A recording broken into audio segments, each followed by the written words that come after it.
About 2 years ago, the band kind of came off the road, and we decided, we were going to take some time off. So in that period of time, I just kind of started writing about things that were kind of inspiring me at that moment in time. And at the moment, I didn't really have an idea of what the concept was going to be, and it wasn't until I wrote the song The Afterman that I realized what the story was I was going to tell inside the Amory Wars mythology. A lot of the songs are just really a recount of the things that I had kind of gone through in the past 2 years.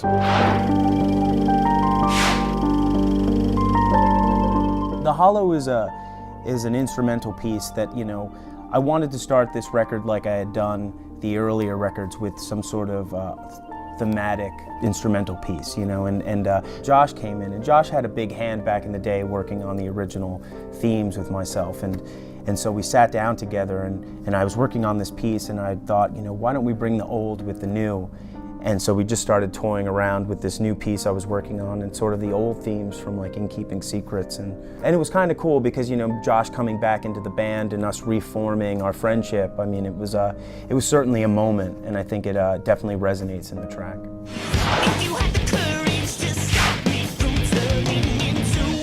Domino the Destitute is very much a play on the departure of Mike Todd, our original bass player.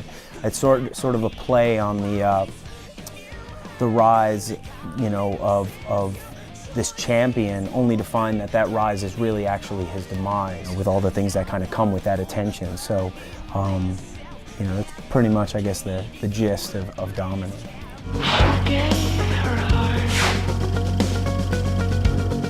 In The Afterman, the song, my wife and I, we spent the day on a boat, and our cell reception was pretty poor. And when we got home, she had discovered on Facebook that a good friend of hers, like a really important person in her life, had passed away. And I had never witnessed anything like that before. This impersonal sort of way to discover that you lost somebody. And that moment really just kind of inspired me. And even some of the lyrics in the song are actually direct quotes from my wife, going through the grieving process, and that song, The Afterman, really kind of solidified what the concept of this album was going to be.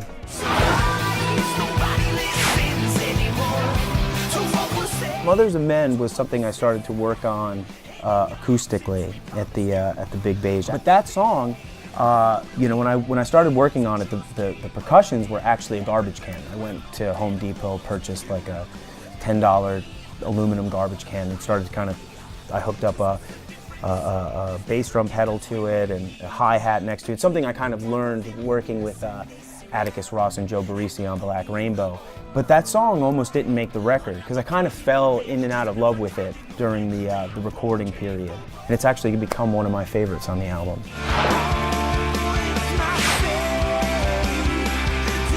Goodnight, Fair Lady is, my wife and I, we were at a bar one night, and there was a gentleman at the end of the bar, and he looked, I don't know, I saw this strange moment like kind of play out in my mind where I thought of him as a date raper.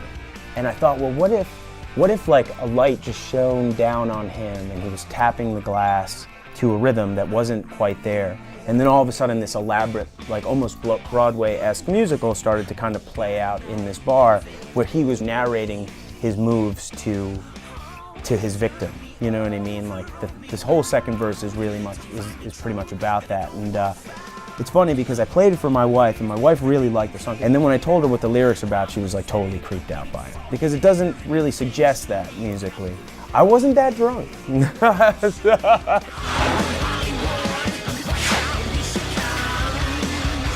Hollywood conceptually is about this girl that had started tweeting my wife and I, and she started posting these strange YouTube videos online with these crazy accusations about my wife and I. And it started to kind of scare me a little bit. And I was like, as soon as I was going to film it, to have it like documented, they were taken down. So Hollywood the Cracked is very much about that.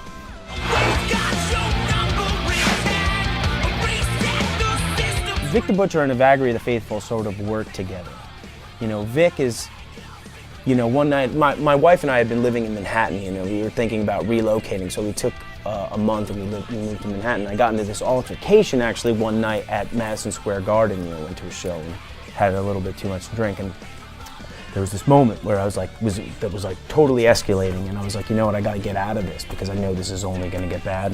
And my wife came home and she was like, you know, she was kind of disappointed that I just kind of abandoned her. And I was like, and I knew that if I had stayed, you know, it wasn't gonna be a good scene. So I got mad because I was still drunk, and so I was being like kind of, you know, immature about it. So I wrote this song about it. And the building we were staying in, the number was 184, and the metaphor was that in the song it's like 184, let's burn this down, you know, the metaphor for let's just end this, you know, just being like completely immature.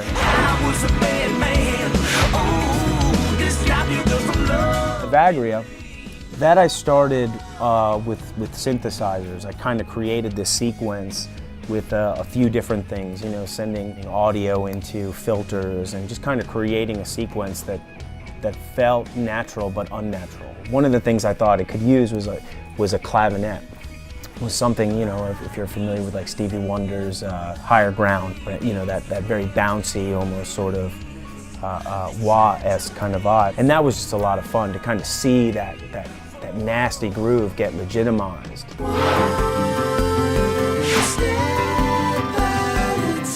Subtraction was actually originally going to be, I have another project called the Prize Fighter Inferno, which is almost like a folktronic is what they like to call it, project. You know, when I started to create the lyrics of Subtraction, it held more weight inside the concept of the Afterman than it did in the other project I have.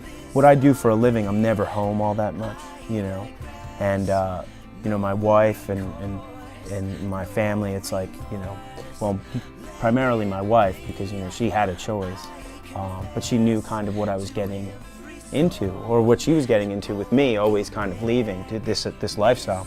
And that's sort of like a parallel with the character of Cyrus, that, you know, he knew that he was going to go up to this key work and ultimately could kill him, but he figured out a way to keep his wife around.